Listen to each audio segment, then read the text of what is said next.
8 December 1971। December আমাদের বিজয়ের মাস। দীর্ঘ 9 মাস যুদ্ধ শেষে বাংলাদেশ স্বাধীন হয়েছিল এই ডিসেম্বরে। তাই ফেলে আসা সেই ইতিহাস আবারও জাগ্রত হোক তরুণ মনে। 1971 সালের 8 ডিসেম্বর।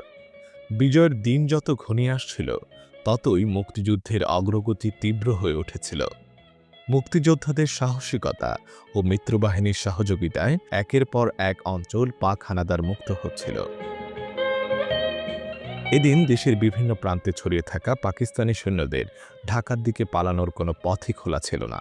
একের সঙ্গে অন্যের যোগ দেওয়ারও কোনো উপায় ছিল না। এই সুযোগে মিত্রবাহিনীর কর্মকর্তারা 3টি ব্যবস্থা গ্রহণ করে পুরো পাকিস্তানি বাহিনীকে আত্মসমর্পণের নির্দেশ দেন।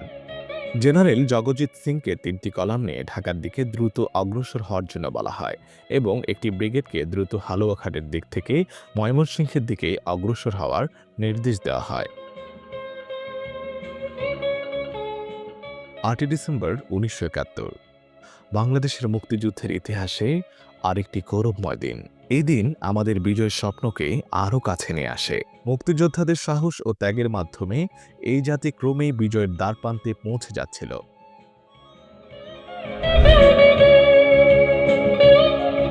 দেখো, আজ পতাকা দেখারই দিন। কলরব করে ওঠো, উচ্চারণ করো মুক্তির ভাষা। আমিও তোমাদের সাথে দেখতে থাকি।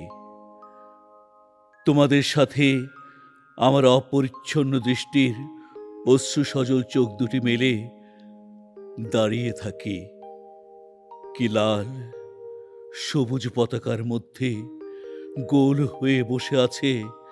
মনে হয় যেন পৃথিবীর মুক্তিকামী মানুষের রক্তের লোহিত কণায় অঙ্কিত হয়েছে এ সূর্য। আমার ভেতরে কলরব করে ওঠে কত মুখ, কত আকাঙ্ক্ষার উজ্জ্বল দৃষ্টি, যারা আর ফিরে আসেনি। একজনের কথা মনে পড়ছে। মনতলা স্টেশনের পাশ দিয়ে বামটিয়া বাজারের দিকে চলে গেছে যে পথ, সেখানে ছিল তার ক্যাম্প। ট্রেনিং নিতে গিয়ে তার কনুই থেকে রক্ত ঝরে ক্ষত হয়ে গিয়েছিল। ফেরেনি সে। তার মাকে সান্ত্বনা দেওয়ার ভাষা বা শব্দ বাংলা ভাষার অভিধানে ছিল না।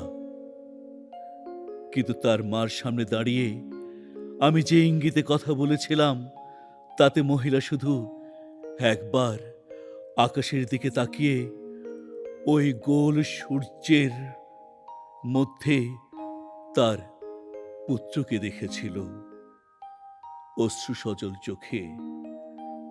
আরো একজনকে জানতাম, সে কুমিল্লা থেকে বেরিয়ে পড়েছিল যুদ্ধের দিকে।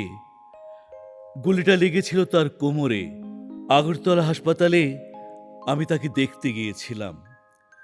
ডাক্তাররা বিষাক্ত সীসার টুকরো নিখুঁতভাবে বের করতে পারলেও সে আর হাঁটতে পারেনি।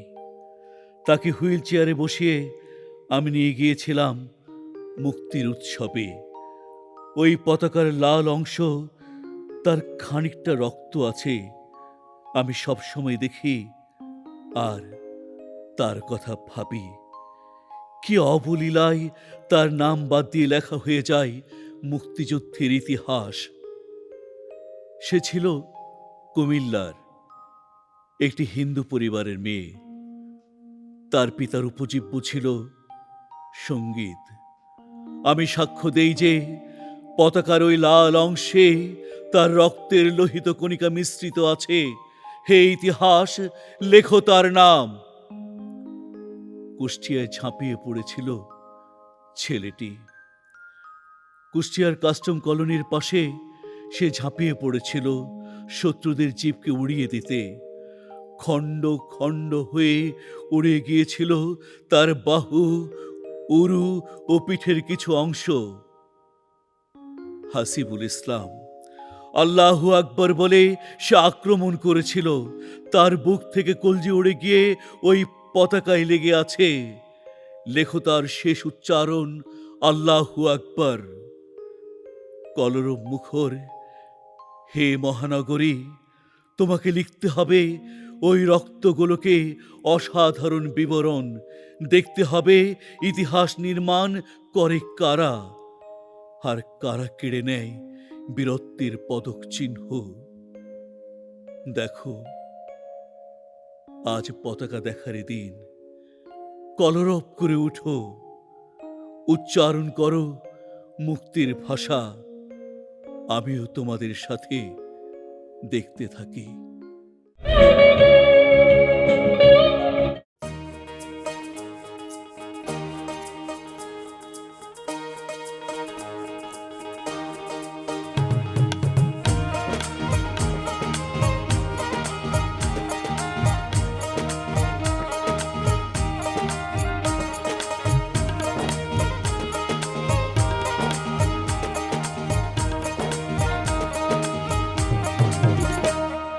বাংলাদেশে আকাশে যে উঠল ফুটে চাঁদের হাসি, বলল আকাশ এ দেশটাকে ভালোবাসি, ভালোবাসি এ দেশটাকে ভালোবাসি, এ দেশটাকে ভালোবাসি, ভালোবাসি, ভালোবাসি এ দেশটাকে ভালোবাসি।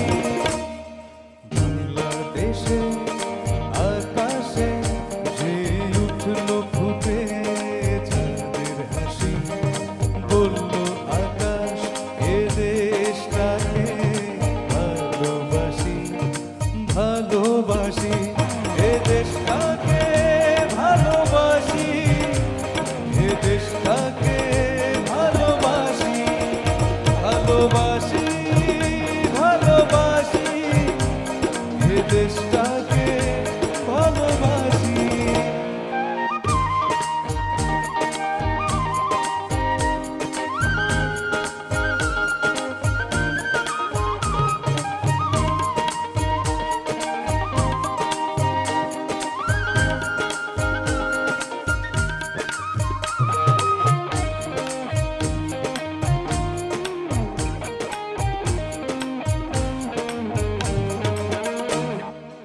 আনন্দ তার ছুঁয়ে গেল অন্তরে অন্তরে,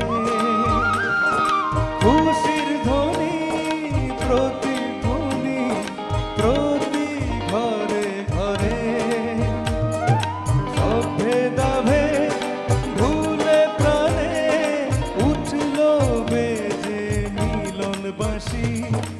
আমরা বলি এ দেশ তোমায় ভালোবাসি, ভালোবাসি এ দেশটাকে ভালোবাসি, এ দেশটাকে ভালোবাসি, ভালোবাসি, ভালোবাসি এ দেশটাকে ভালোবাসি।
ভালোবাসি এ দেশটাকে ভালোবাসি এ দেশটাকে ভালোবাসি ভালোবাসি ভালোবাসি এ দেশটাকে ভালোবাসি বাংলাদেশে আকাশে যে উঠল ফুটে চাঁদের হাসি বলল আকাশ এ দেশটাকে ভালোবাসি ভালোবাসি এ দেশটাকে ভালোবাসি এ দেশটাকে ভালোবাসি ভালোবাসি ভালোবাসি এ দেশটাকে ভালোবাসি ভালোবাসি ভালোবাসি এ দেশটাকে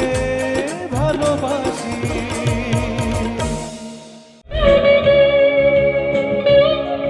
26শে মার্চ জিয়া রহমান কালুঘাট বেতার কেন্দ্র থেকে স্বাধীনতার ঘোষণা দেন।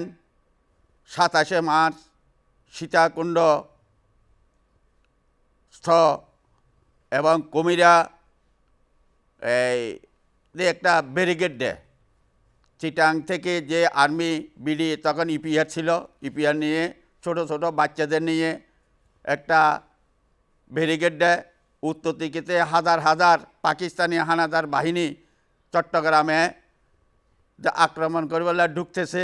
এটা এই ব্যারিকেড 27শে মার্চ সন্ধ্যা মাগরিবের নামাজের বদ আগে এখানে ফাইটিং শুরু হয়।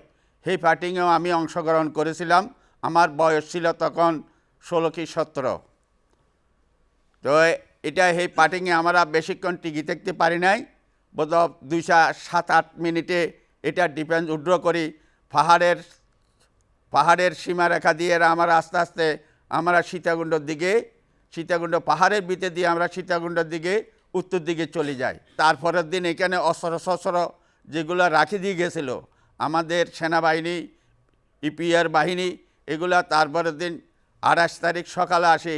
আমরা 2 ট্রাকে করি বাক্স, এমুনেশন, গোলা বারুদ যা আছে এগুলা নিয়ে বারোকুণ্ড চেয়ারম্যানের বাড়িতে, তখন এটিএম নিজামুদ্দিন শ্রমিক লিডার ছিল, তার নেতৃত্বে এই অস্ত্রশস্ত্রগুলা তার কাস্টডিতে রাখা হয়। সীতাকুণ্ড যখন অতিক্রম করতেছে তখন আমাদের এক সাধারণ মানুষ গরু গাড়ি চালাতো। আমরা কেমিক্যাল কমপ্লেক্সের দক্ষিণ পাশে ব্রিজ ভাঙতেছি। এই অবস্থায় একটা লোক, তার নাম শহীদুল্লাহ, এখন হে মুক্তিযোদ্ধার মতন যেটা কুস্তি খেলায়, কুস্তির মতন আর্মিদের সঙ্গে ধাক্কাধাক্কি করে তে শুরু করলো। এই অবস্থা আর্মিরা তাকে ভ্যানেট মারিয়া তাকে এখানে হত্যা করা হলো। সীতাকুণ্ড প্রথম শহীদ হলো এই বাদশাহ। সব ট্রেনিং আমাদেরকে আর্মির ট্রেনিংয়ের মতো টুইস মোটর পর্যন্ত আমি ট্রেনিং প্রাপ্ত হওয়ার পরে আমাদেরকে ওই সিলেট সেক্টরে আমাদের ভয় ভীতি কমানোর জন্য সিলেট সেক্টরে আমাদেরকে নিয়ে গেল। রাত্রে 9টা কি 9:30 হবে, সেখানে পাকিস্তানিদের সেলুনে আমার এই মাথায় গুলি লাগে, এই মাথায় দাগ আছে এখনও, এই মাথায় গুলি লাগে, আমি এখানে আহত হই। আমি তিন দিন পরে মেডিকেলে নিয়ে গেল আর্মিরা। মেডিকেলে 3 দিন পরে আবার ক্যাম্পে আনি দিল। এখানে আসার পরে কুমিরা স্টেশনে বিহারি আর্মিরা এবং এই আমাদের এই বাংলাদেশের যেই নৃশংস অত্যাচার করতেছে রাজাকার আলবদর আলসাম বাহিনী তৈরি করে, পাকিস্তানের যারা তৈরি করছে তাদের সাথে আমাদের বারবার ফাইটিং হয়। এখানে আমাদের 2টা লোক গুলিবিদ্ধ হয়, একটা মারা যায়। এখন বিহারির এবং আলবদর আলসাম বাহিনীর আরা একদিনে 7টা না 8টা তাদের নিহত হয়। এইভাবে আমরা যুদ্ধ পরিচালনা সীতাকুণ্ড এভাবে করতেছি। পরবর্তীতে সীতাকুণ্ড বাজারে হেলিকপ্টারে আমরা সীতাকুণ্ড বাজারে আমরা সবসময় চলাফেরা করতাম। সীতাকুণ্ড আমাদেরকে আর্মিরা সেখান থেকে আমাদের ভয় করত। তখন সীতাকুণ্ড বাজারে তারা উপরেতে হেলিকপ্টারে আমাদের উপর আক্রমণ করে। এই বাজারবার ছিল, বাজারের 11 জন 12 জন মানুষ তখন শহীদ হয়। এর পরবর্তীতে আমরা বিভিন্ন এলাকায় এখানে দেখি যে আমাদের উপর অনাচার অত্যাচার বেশি চলতেছে। যেখানে মুক্তিযুদ্ধ আছে, রাজাকার বাহিনী অন্তত 100-150-200 যায় বাড়িঘর জ্বালায় ফেলতেছে, মা বোনদের অত্যাচার করতেছে, মা বোনদের তাদের খারাপ জায়গায় ব্যবহার করতেছে। এই অবস্থা এখন ভুলবার মতো না।